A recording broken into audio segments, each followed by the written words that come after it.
우리 같이 하나님의 말씀 보도록 하겠습니다. 하나님의 말씀은 누가복음 9장 10절에서 17절까지 말씀입니다. 누가복음 9장 10절에서 17절까지 말씀입니다.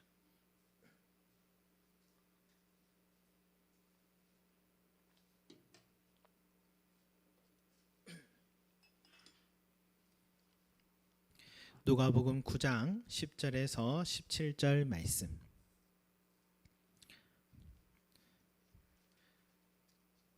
저이신 줄 알고 제가 한 절 여러분 한 절 서로 교독하도록 하겠습니다. 사도들이 돌아와 자기들이 행한 모든 것을 예수께 여쭈니 데리시고 따로 베세다라는 고을로 떠나 가셨으나 우리가 알고 따라왔거늘 예수께서 그들을 영접하사 하나님 나라의 일을 이야기하시며 병 고칠 자들은 고치시더라. 날이 저물어 가매 12사도가 나와 여짜오되 무리를 보내어 두루 마을과 촌으로 가서 유하며 먹을 것을 얻게 하소서. 우리가 있는 여기는 빈 들이니이다.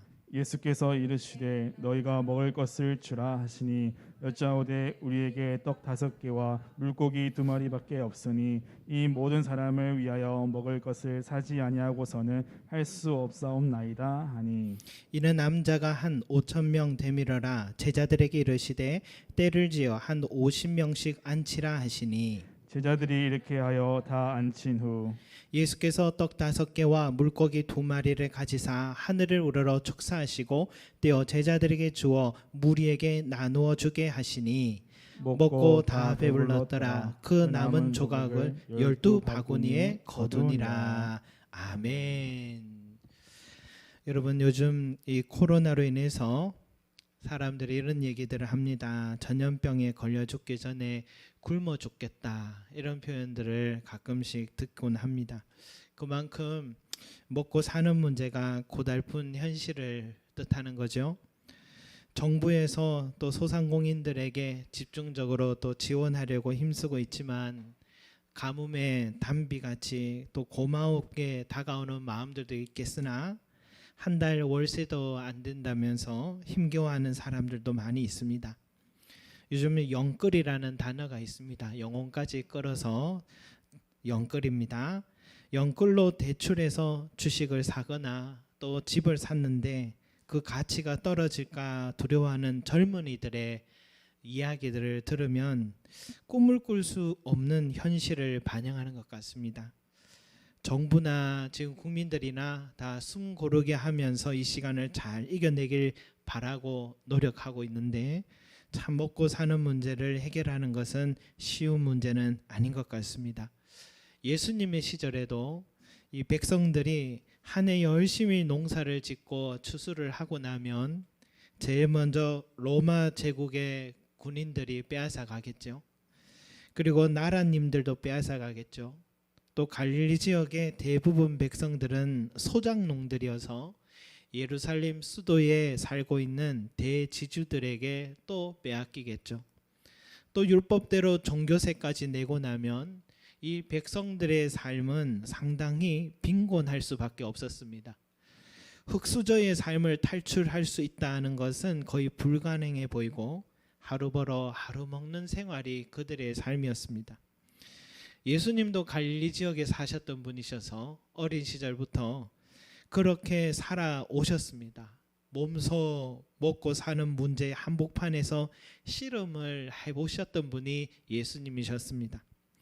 밥을 먹고 그 밥 힘으로 땀 흘려 노동하고 또 그 수익으로 또 밥을 짓고 또 그 밥 힘으로 노동을 하는 이 고단한 순환을 예수님은 누구보다도 잘 알고 계신 분이셨습니다. 여러분, 예수님께서 물고기 2마리와 보리떡 5개로 5,000명을 먹이신 기적은 바로 이 예수님의 경험과 공감 속에서 출발한다라고 할 수 있습니다. 오늘 말씀에 이런 내용이죠. 베세다 어느 한적한 곳에 수많은 무리들이 예수님 앞으로 지금 다가왔고 예수님은 그들에게 복음을 전했습니다.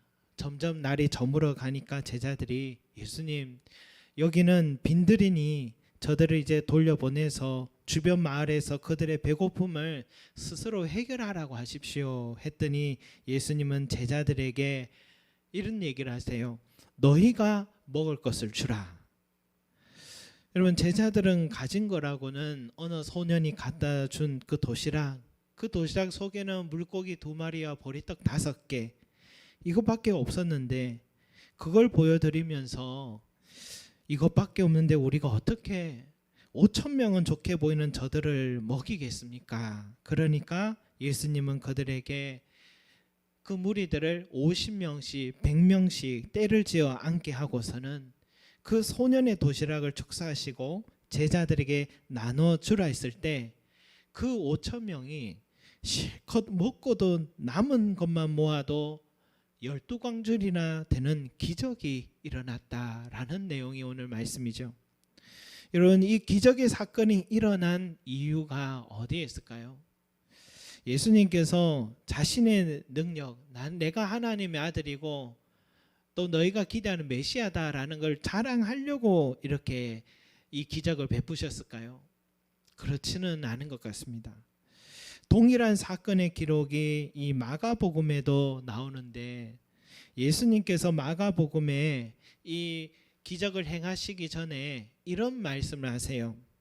마가복음 6장 34절에 있는 말씀인데 예수께서 나오사 큰 무리를 보시고 그 목자 없는 양 같음으로 인하여 불쌍히 여기사 이에 여러 가지로 가르치시더라 라고 말씀이 나옵니다. 여러분, 예수님은 지금 눈앞에 와 있는 그 무리들의 형편을 보시고 마음이 아프셨다라고 합니다. 그리고 목자 없는 양처럼 불쌍했다라고 주님은 보셨습니다. 요즘 뉴스에 정말 방치되어 있는 어린 아이들의 이야기들이 가끔씩 나오잖아요. 어린 형제들이 자기들끼리 라면 끓여 먹겠다 하다가 불이 나서 죽어서 죽은 안타까운 사건도 우리가 듣고, 총일 엄마가 들어오지 않아서 4살도 안 되어 보이는 어린 여자아이가 배가 고파서 그 추운 날 내복 하나 입고 편의점 앞을 몇 번이고 서성였던 그 카메라의 장면들, 우리는 그 어린 아이들의 이야기 모습을 보면서 가슴 아프게 여깁니다. 왜냐하면 우리도 부모라서 어린 아이들이 부모 없이 돌봄받지 못하는 게 얼마나 끔찍한 결과를 낳는지를 잘 알기 때문이죠. 예수님께서 지금 눈앞에 있는 그 무리들이 돌봄을 받지 못하고 누구 하나 그들의 인권, 권리들, 먹고 사는 문제를 책임지지 않는 현실을 너무 잘 아셔서 너무 불쌍하게 지금 여기고 계신 것입니다. 그래서 제자들이 저들을 돌려보내서 밥을 사 먹게 하라고 제자들 옆에서 얘기하는데도 예수님은 그렇게 보지 않았어요. 그들의 주머니 사정을 너무 잘 아셨던 분이 예수님입니다.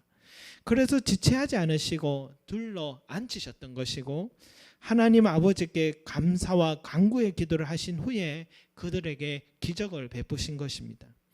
이 기적이 일어난 배경은 바로 돌봄받지 못한 그 무리들이 불쌍해서 이루어진 사건들이었습니다.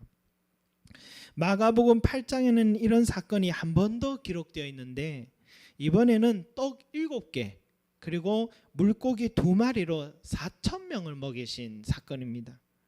그런데 그때도 예수님은 그 기적을 베푸신 이유가 동일합니다. 우리 한번 같이 읽어보겠습니다. 마가복음 8장 2절에서 3절 말씀입니다. 마가복음 8장 2절에서 3절 말씀입니다.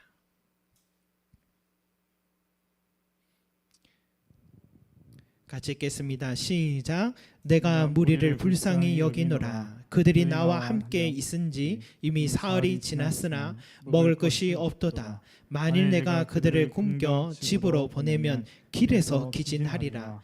그 중에는 멀리서 온 사람들도 있느니라. 아멘. 예수님은 철저히 자기 앞으로 다가온 무리들의 형편을 이해하고 계셨고, 그들의 배고픔과 그럴 수밖에 없는 현실을 불쌍하게 여기셨습니다. 그래서 오병이어의 사건이 일어난 겁니다. 그래서 기적을 일어난 겁니다, 여러분. 여러분, 우리는 이 장면에서 주님과 같이 우리 마음을 헤아리는 분이 없음을 깨닫게 됩니다. 나 자신도 그렇지만 내가 살아가는 게 바쁘다 보면은 내 가까운 사람들 형편을 돌보지 못할 때가 참 많나요? 내가 그런 것처럼 내가 아쉽고 어려울 때에도 누군가 나를 도와주리라 기대하는 것도 참 어리석은 일이다 하는 걸 깨닫습니다. 또 가장 많이 도와줄 것 같은 사람이 어려울 때 도와주는 것도 아닙니다. 정말 어려울 때 뜻밖의 사람이 나를 도와주는 경우들을 종종 경험합니다. 어떻게 내 형편을 알고 도와주시냐라고 우리도 물어보면 말씀을 읽거나 기도를 하는데 자꾸만 생각이 난다라는 표현을 합니다. 내 형제도 나의 어려움 모르고 알아도 도와주지 못하는데 전혀 나와 무관한 사람의 손을 통해 나의 필요를 채우시는 경우들, 여러분 무엇 때문일까요? 저는 그것이 우리 주님이 우리의 마음과 형편을 다 알고 계시기 때문이다라고 생각합니다. 아무에게도 내 형편을 말하지 않아도 주님은 내 형편 다 알고 계실 뿐만 아니라 나를 목자 없는 양과 같이 불쌍히 여기셔서 누군가를 통해서라도 주님은 나에게 도움을 주시는 분이십니다. 그래서 영성신학자 프란시스 셰퍼라는 사람이 이렇게 말을 했습니다. 무한하신 하나님을 모시고 있는 것이 경이로운 일이긴 하지만 이것은 일상생활에서 그분의 전지하심을 늘 고려하고 살아야 한다는 것을 뜻한다. 우리가 하나님 몰래 하는 일은 하나도 없다. 아무리 칠흑 같은 밤이라도, 아무리 깊은 탄광 속이라도, 우주 비행사가 아무리 멀리 떨어져 있더라도 하나님은 다 아신다. 모든 생각 하나하나, 모든 행동 하나하나를 다 아신다라고 표현했습니다. 과연 주님은 내 마음도 내 생각도 다 아시고 돌보시는가? 우리도 오늘도 우리는 그런 생각을 하죠. 내 삶을 여러분 한번 돌아봅시다. 오늘 이 먹을 만한 도시락 하나가, 요즘은 도시락 하나가 한 10,000원 또 나는 것 같아요. 그 정도는 먹어야 배부르다 하겠죠. 5,000명이면은 5천만 원, 그죠? 5천만 원이죠.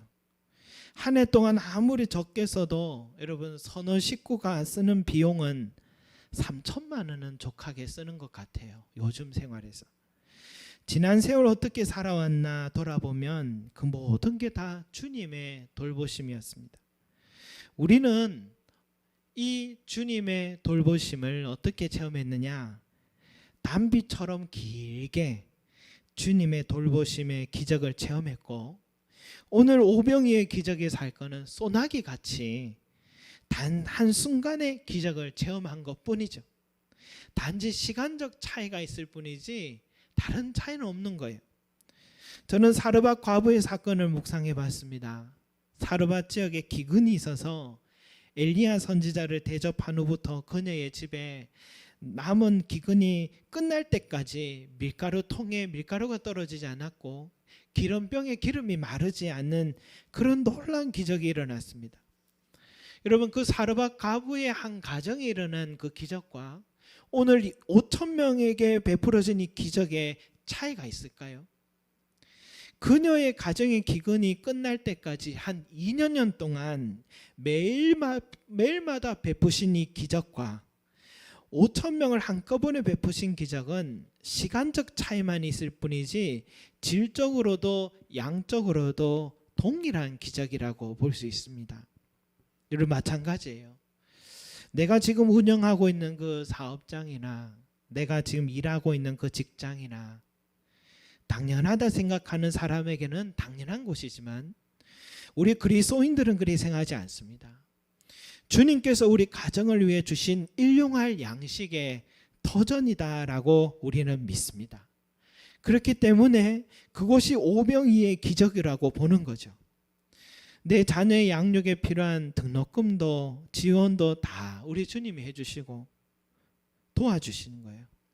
최근에 일찍 은퇴하시고 선교지로 가신 한 목사님이 저희 노회에 계신데 어느 날 그 목사님이 이런 이야기를 하더라고요. 그 목사님이 딸이 둘이가 있었는데 둘 다 민족 사관학교를 이렇게 나왔어요. 민사고는 1년에 등록금이 한 2천만 원씩 한답니다. 그런데 둘을 어떻게 보냈느냐? 그게 공부를 시킬 수 있을까? 내 형편으로 못하는데 하나님이 다 길을 열어주시더라라는 그런 이야기를 하시더라고요. 요즘 뉴스에 서울에서 연봉이 3,500만 원인 사람이 숨만 쉬고 36년을 모아야 25평짜리 서울 아파트를 살 수 있다 합니다. 그런데 그 밑에 댓글이 더 인상적입니다. 그런데 더 암울한 건 연봉 3,500만 원 받는 것도 어렵다는 거라고 적혀 있어요. 이런 뉴스 들으면 내 집 마련은 먼 꿈만 같아요. 그럴 때 이 쥐꼬리만한 월급으로 언제 돈 모고 집을 사냐? 그러면서 벼락거지라는 단어도 요즘 유행하고 있습니다. 그러나 여러분, 우리 그리스도인들은 하루의 아침을 출근할 때 오늘 하루도 일할 수 있는 은혜 주심을 감사합니다. 기도해야 될 줄 믿습니다. 저녁에 퇴근하고 집에 와서 저녁 식사를 앞두고 오늘도 일용할 양식을 주신 은혜를 감사하시길 바랍니다. 밤에 잠자리에 누워서 그 누운 곳이 월세든 전세든 이렇게 쉴 수 있는 따뜻한 집을 허락해 주심을 감사하시기 바랍니다. 남들처럼 고액 과외는 못 시켜줘도 가르칠 수 있는 은혜 주심을 감사하시기 바랍니다.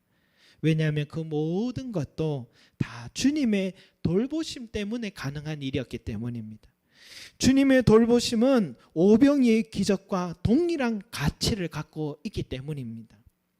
여러분, 이렇게 허탄한 말을 내 입에서 버리고 지금 오늘 이 순간 다 주의 은혜임을, 주님이 베풀어 주신 기적임을 우리가 감사한다면 어느덧 나도 먼 꿈만 같던 내 집도 마련하고 있고 언제 어떻게 키울까 싶던 자녀들도 남부럽지 않게 잘 시켜서 공부시키고 반듯하게 자라서 어느 그 자녀를 통해서 손주들까지 보며 또 기쁨을 얻는 그런 은혜들을 경험하게 될 것입니다.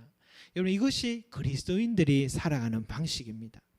그리고 오늘 마가복음에 6장에 오병이의 기적이 나온다 했고 8장에는 칠병이어의 기적이 나온다 했는데 같은 사건이 두 번 기록됐다고 생각하는 신학자들이 있습니다. 그러나 그렇지 않습니다. 같은 사건이면 단 한 번만 기록하면 되지 굳이 두 번 뭐하러 이렇게 기록했겠습니까? 엄연히 장소도 다르고 대상도 다르고 기적의 내용도 다른 사건입니다.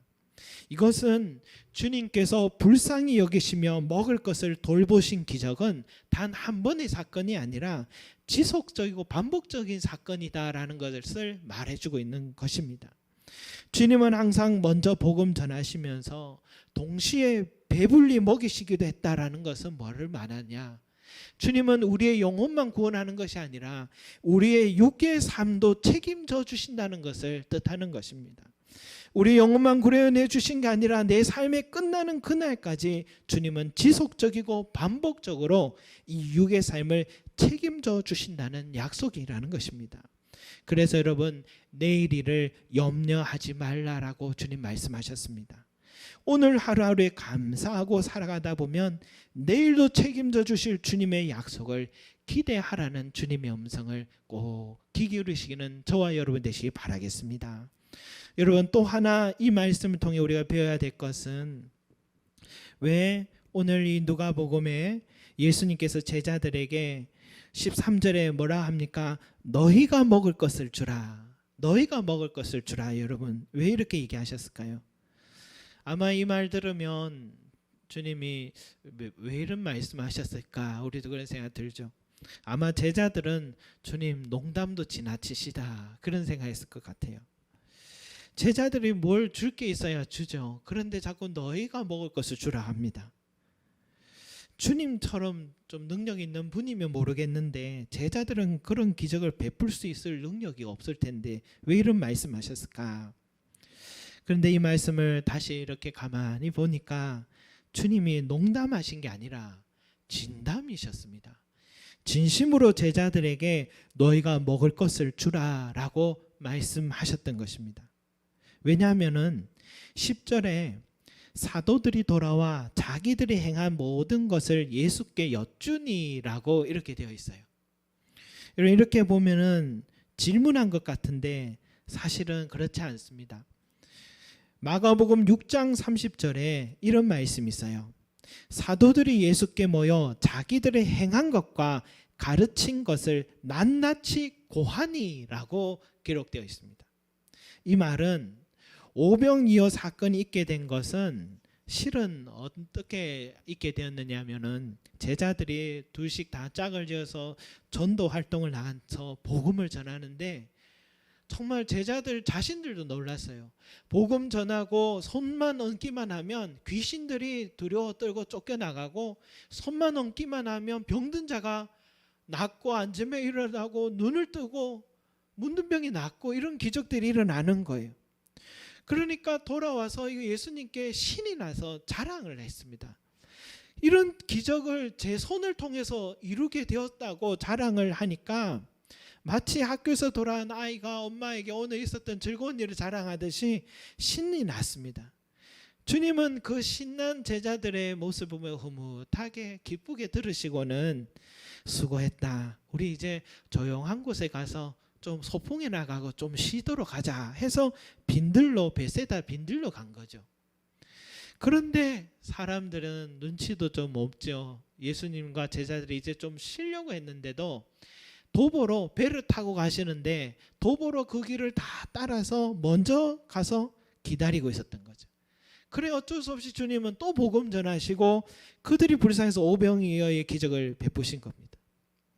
그러니까 예수님은 전도 여행을 가서 기적을 행한 제자들에게 너희가 먹을 것을 주라라고 말씀하신 거예요. 너희들이 지금까지 귀신을 쫓아내고 병든 자를 낫게 한 기적을 행했다면 지금 5,000명을 먹이는 기적도 동일한 하나님의 능력으로 할 수 있다는 뜻에서 너희가 먹을 것을 주라라고 명하신 것입니다. 그 제자들이 정말 주님의 마음을 품고 그 무리를 불쌍히 여기고 그들에게 먹이고자 한다면 하나님은 그 제자를 통해서도 5,000명을 먹이시는 기적을 이루신다라는 말씀이었습니다. 여러분, 우리는요 이 하나님의 능력을 제한시킬 때가 참 많이 있습니다. 가끔 하나님은 이런 기도도 들어주실까요? 라고 질문할 때도 있습니다. 여러분, 그러나 믿는 자에게는 능치 못함이 없느니라 말씀하셨습니다. 믿는데 어떤 것은 되고 어떤 것은 안 된다는 게 아니고 믿는다면 모든 것이 가능하다라는 말씀입니다. 우리가 지금까지 주님이 베푸신 기적과 은혜로 살아왔는데도 새로운 상황과 문제가 찾아오면 당황하기도 합니다.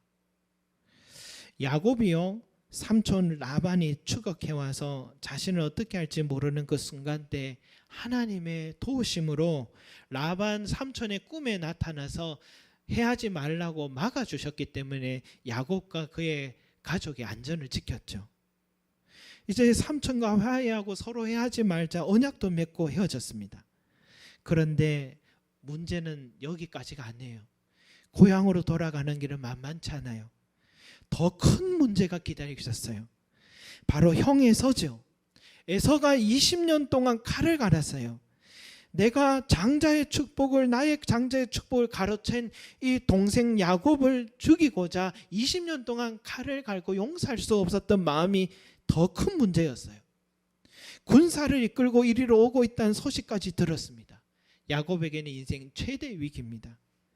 그때 야곱은 어떻게 했습니까? 약복 강가에서 밤이 새도록 하나님 살려달라고 하나님 삿발을 붙들고 씨름을 했습니다. 그런데 놀라운 것은 다음 날 형 에서의 마음이 20년 동안 그렇게 굳어있던 그 마음이 눈 녹듯이 녹아 있었던 것입니다. 또 야곱이 그 다음 어떤 일이 있었습니까? 두 아들이 사고를 쳐서 야곱의 집안이 쑥대밭이 될 수 있던 그 순간에도 야곱이 한 것은 베델로 올라가자. 내 젊을 때에 환난의 때에 내가 엎드려 기도하고 하나님 만났던 그 베델로 올라 기도하였을 때에 하나님은 야곱의 집을 지켜주시려고 주변의 모든 사람들의 마음을 다 두렵게 막아주셨습니다. 여러분, 어떨 때는 삼촌이 문제였고, 어떨 때는 형이 문제였고, 어떨 때는 자식들이 문제였습니다. 다양한 모습으로 문제가 내 눈앞을 가리고 있지만 그것을 해결하는 방법은 동일했습니다. 하나님의 은혜였습니다. 하나님의 은혜만이 그 문제들을 해결해 나갈 수 있게 해주는 것이었습니다. 여러분, 내 삶에 놓여있는 그 문제가 작든 크든 작다고 얕보지 말고 크다고 두려워하지 마시기 바랍니다. 하나님의 능력은 능치 못함이 없습니다. 주님의 눈에는 제자들이 병든 자를 낫게 하는 기적이나 5,000명을 먹이는 기적이나 똑같은 기적으로 보였습니다. 둘 다 하나님의 능력 아니고는 불가능한 일들입니다. 하나를 믿음으로 해놨다면 다른 하나도 믿음으로 해낼 수 있는 기적들입니다. 사랑하는 성도 여러분, 여러분 앞에 놓여있는 그 문제는 이전에는 해결했던 그 하나님의 은혜의 방법으로 해결할 수 있는 문제들입니다. 중요한 것은 믿음이에요. 우리 믿음이 한결같다면 우리 믿음 보시고 그 크기와 모양이 전혀 다른 문제라 해도 새로운 상황의 문제가 찾아왔다 해도 주님께서 역사하기 시작하실 것입니다. 주님은 우리의 모든 형편을 다 알고 계신 분이십니다. 처음에는 우리 믿음이 약하고 부족할 때는 그저 주님 앞에 나온 것만으로도 예뻐하셔서 더 많은 은혜로 채워주셨습니다. 이제는요, 우리는 경험이 있는 자들이잖아요. 은혜를 체험한 자들이잖아요. 이제는 우리가 그 은혜를 체험한 자로서 동일한 믿음을 보여드려야 될 줄 믿습니다. 주님 앞으로 다가가서 전혀 경험하지 못한 새로운 문제들 우리가 맞닥뜨렸지만 주님 앞에 다 맡기며 기도하며 엎드릴 때 주님께서 역사하여 주실 줄 믿습니다. 이런 믿음을 보여드리시는 저와 여러분들이 되시기를 간절히 소망합니다. 기도하겠습니다. 사랑과 은혜가 많으신 우리 아버지 하나님, 지금까지 지내온 것 다 주의 은혜였습니다. 그러나 우리 인생의 길이 광야의 길이기 때문에 앞으로 걸어갈 남은 사역에서도 여전히 다양한 모양, 새로운 모양의 문제들은 걸림돌, 장애들이 있을 줄 압니다. 그러나 우리가 그 새롭고 낯선 문제들 앞에 설 때마다 두려워하거나 낙심하지 말고 지금까지 함께 해주셨던 그 하나님의 은혜를 우리가 꼭 기억하고 주님께 맡기며 동일한 믿음을 갖고 우리 하나님의 은혜만이 이 문제를 해결해 주심을 믿고 믿음으로 달려나가는 자들 되게 하여 주셔서 그 믿음대로 되는 역사를 체험하고 우리가 끝까지 주님 앞에 서는 그날까지 이 방법으로, 이 믿음으로 승리하는 우리 온 성도들 될 수 있게 하여 주시옵소서. 오늘 주님께서 다 알고 계셨습니다. 불쌍히 여기셨습니다. 그 무리들을 불쌍히 여기시듯 오늘 나와 함께 하신 우리 주님은 나의 형편을 알고 계시는 우리 주님이십니다. 주여, 나 혼자 이 길을 걷는다 생각하지 말게 하시고 주님이 다 알고 계시니 주님께 맡기는 자들 되게 하여 주시고 주님을 의지하는 자들 되게 하여 주셔서 우리 주님의 능력으로 우리 삶을 끝까지 완주할 수 있도록 우리 송림 제자교회 모든 성도들을 축복하여 주시옵소서. 감사드리며 예수 그리스도 이름으로 기도드립니다. 아멘.